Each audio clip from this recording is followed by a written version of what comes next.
Tessin Irvath had requisitioned 40 human laborers to raise a relay spire on outpost Calder Ridge, and by the third week he understood why the requisition forms had a special line for expected structural loss. Humans were cheap, plentiful, and, according to the contractor's notes, self-repairing in aggregate. He had assumed that meant something biological. It did not. What it meant was this: when the scaffolding failed at the 9th tier, the climbers did not fall as individuals. They fell as a shape.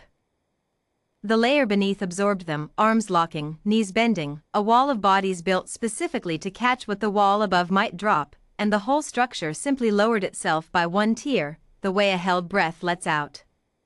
Nobody screamed. Nobody he could find afterward even seemed surprised. He pulled the recordings.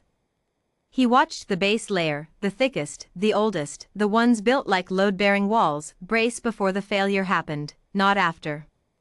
They had read the wobble in the 9th tier the way Irvatha's own engineers read a stress gauge. By the time the relay panel gave way, the catch was already forming.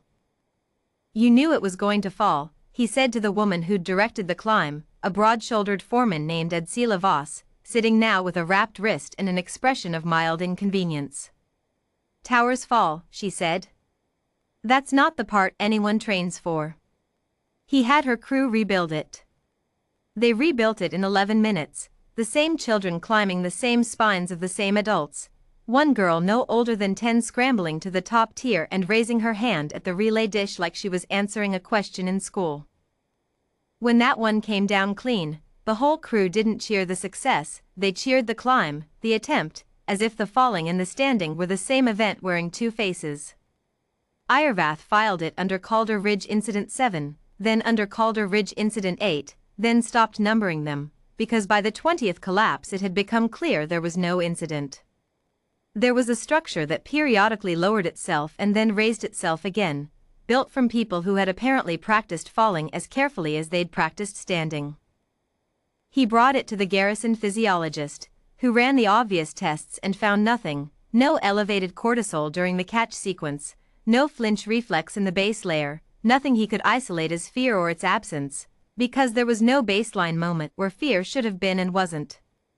It hadn't been suppressed. It had never been invited.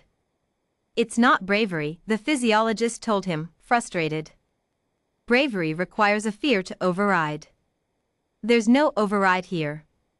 There's just choreography."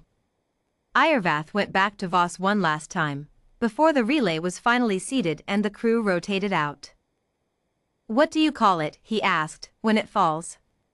She looked at him like he'd asked what they called the floor. "We call it Tuesday," she said. "We call it whatever day it is. It's not a name for the failure. It's just the day we tried again." The relay held. Irvath signed off on the report, then quietly amended the requisition form's special line, expected structural loss, to read, instead, expected structural patience, and did not explain the change to anyone who asked.